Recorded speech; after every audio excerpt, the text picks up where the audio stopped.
Don't you lose sight of what you want. Greetings fellow captains and welcome back to World of Warships with the Hive Hound, and strap yourselves in. Today's going to be a slightly longer one because we finally have the Bismarck, the infamous, the glorious, the unsinkable, the king of the sea, whether you consider him the captain assigned, or a she as general native battleship sort of terminology goes. It's all the same. He, the Bismarck is finally arrived. So as usual, we're going to talk about the gameplay and delve a little bit into the history. And if you wait until the end, I'm also going to run through my build and my commander setup for the ship. I'll apologise now about the long loading time, but there's so much to talk about this ship, I really need it. So we're here playing standard versus player battle on the standard map. And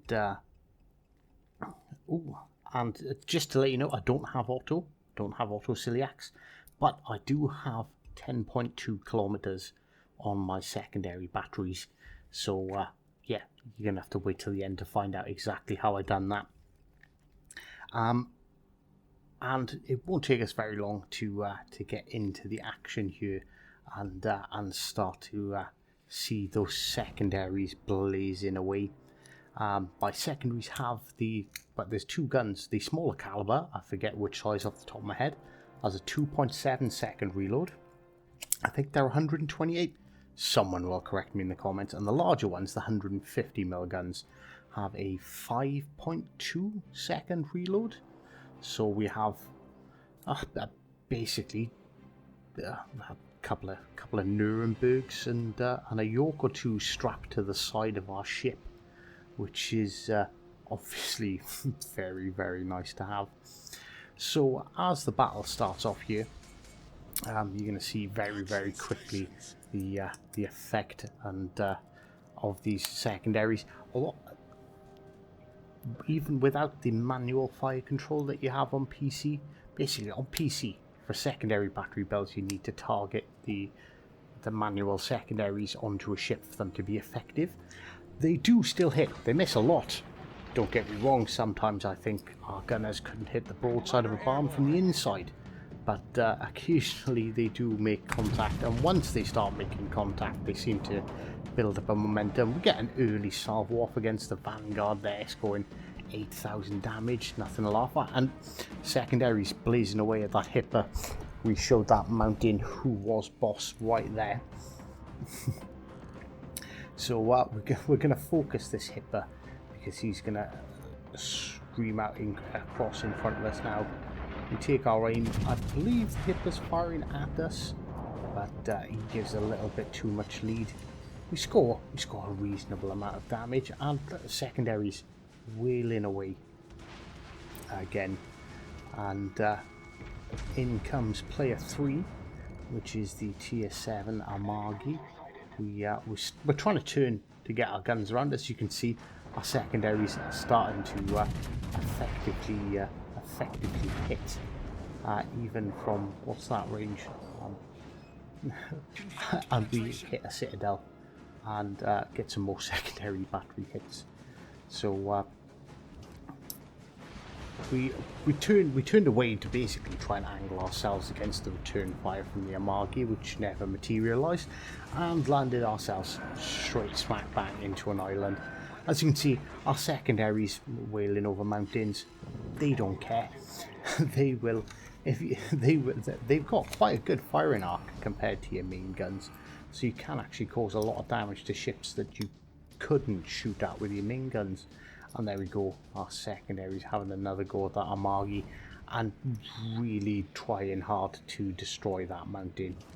I think maybe we had a bit too much schnapps on board today. So our teammate asks us for some support. We're looking to try and see if we can get a shot through the mountains at this Iowa, but the shot does materialise, but we didn't make the best of it. I don't even think, no, we unfortunately didn't even score a hit. So our teammate is in this turret, is about to ask for support again, so we oblige as the Amagi is under fire from our secondaries once again at just over 9 kilometers away. And we scored only a hit, but a hit's a hit. More damage. So the obvious threat as we come around here is this Iowa who's tucked in behind that mountain. Our secondaries again picking on that Amagi. Look at them go. Just look at them. Fire faster than the Atlanta. Scoring another hit from that distance. We will see a lot more action from those secondaries. Believe me, that this is just a warm-up phase. So obviously the immediate threat when we come around here is that Iowa. As you can see, there's a couple of cruisers have also been spotting holding down that corner. As we launch a salvo on the Iowa, our secondaries start firing. We score a couple of hits ourselves. Our secondaries start scoring hits, getting fires, and this is where we run into the Miyoko trying to push out on us. So we use the hydroacoustic search, which, yes, the Bismarck is a battleship with hydroacoustic search. So we pop that up in preparations for a plethora of torpedoes, and kaboom! We send that Miyoko is no more, and there is a string of torpedoes. I don't think that's just the Miyoko. I think the Hipper up ahead also fired some torpedoes off at us. So the Hipper is sitting there broadside in the open. It would be a bit rude not to take the shot, let's be honest. So we turn some more to get our secondaries. I was curious, I was wondering what's going on here, but then he does actually start to back up. Our secondaries again picking on that Amagi that's been sort of holding its own, sort of hiding around by the base at the back. I don't know what happened to these shots. They did very minimal damage. You get over penetrations a lot. And again, more torpedoes in the water, but our hydroacoustic search is still going, so we slow down, turn in, and it looks like they're going to miss us. Our secondaries are opening up on the New Orleans when we notice Amagi, Mr. Amagi again, and he's crashed and he's completely broadside. So unfortunately not all our turrets are loaded, because that could have been significantly worse, as that Citadel hit takes us up to just over 120,000 damage already in the Bismarck. Now we make a bit of a mistake here. I really wanted to kill this New Orleans. I don't know what he'd done to me. He shot at me, he'd set me on fire a few times. I really wanted him to die, and it looked like I had 3 battleships behind me, you know. They should have been taking care of the Iowa and the cruiser. I don't know what cruiser is, I never looked for the cruiser, way out back there on the map. And we figured we'd get a bit more support. It was at about this time I realised there was no help coming. I was on my own, so we use our rear turrets to take shots at the vanguard as we pick up our high caliber pedal. Or was that Confederate? No, that was high caliber. So Mr. Amagi is once again in our sights, our secondary batteries. This is where our secondary batteries start to go a bit mad. We get a 10,000 damage salvo on that Amagi then. Really nice couple of hits. Really unlucky not to kill him there. And as you can see, I'm not going to count. As you can see, our secondary batteries are just racking up damage. I believe we finish on 111 secondary battery kills as teammate picks up a kill on the Amagi, stopping us. I believe we were definitely on course for for a Kraken, I think, right up until that point. So we make the best of a bad situation. We're down to 13,000 hit points. We know this is the end, but let's try and go out with a bang. So we give a full salvo to the Iowa, scoring another 12,000 damage. Dodge the torpedoes from the Gneisenauer, but unfortunately that is it. That's where we end the match. 3 kills, 111 secondary hits, and well, for all intensive purposes, 169,000 damage. And this is only my 4th game in the ship. I haven't had much chance to play over the last couple of days, unfortunately. And when I have, we've got the French cruisers as well. So yeah, that's. I wouldn't say this was a fair gameplay. I've had various different battles. I think the lowest one I've scored 38,000 before I got rammed by a Gneisenauer that wasn't very happy with me invading his cap. And I've had another one over 100,000, but it's a bit dull to watch. So I decided, hell, carry on and see what else we can get today.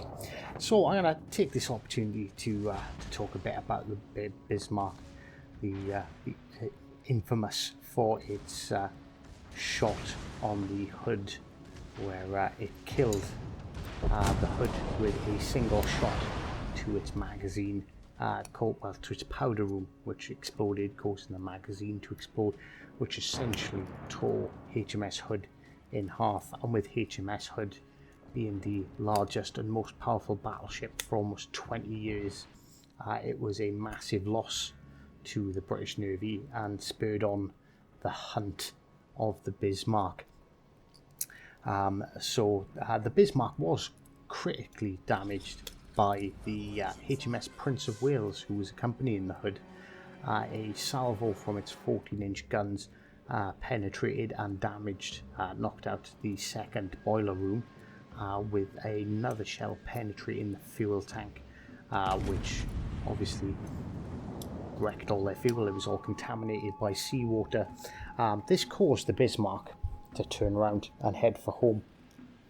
On its way back, I believe, double check, I might be wrong, but I think it was the Royal Oak, the aircraft carrier, sent a squadron of torpedo bombers after the Tirpitz, all of which missed bar one. A ferry Swordfish scored a single torpedo hit to the rudder of the Bismarck.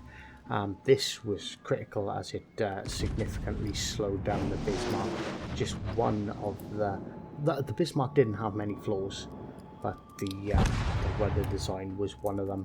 And with the rudder jammed and out of action, the Bismarck slowed down to a 11 knots speed, which allowed HMS Rodney, King George V, the cruisers Dorchester and Norfolk, all to catch up to the Bismarck, and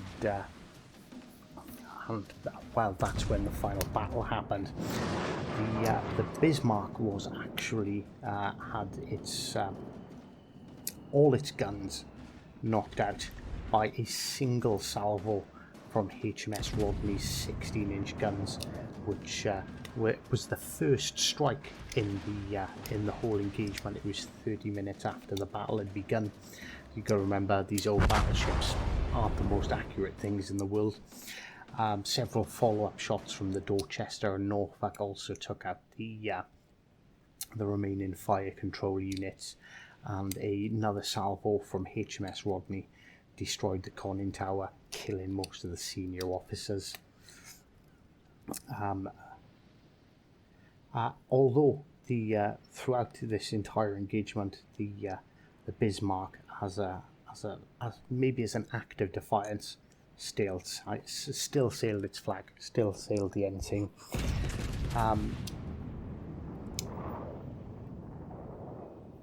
The Bismarck was seen to be, basically the Bismarck was unable to fight back throughout almost the entire engagement due to that flaw, which allowed the Rodney to take out all its guns. and after, I believe it was 400 penetrating, so 400 shots on target, the Bismarck was seen to be listing and slowly sinking. The final salvo was fired by the cruiser HMS Dorchester, which a torpedo actually hit the superstructure of the ship, because the ship was at this point predominantly underwater.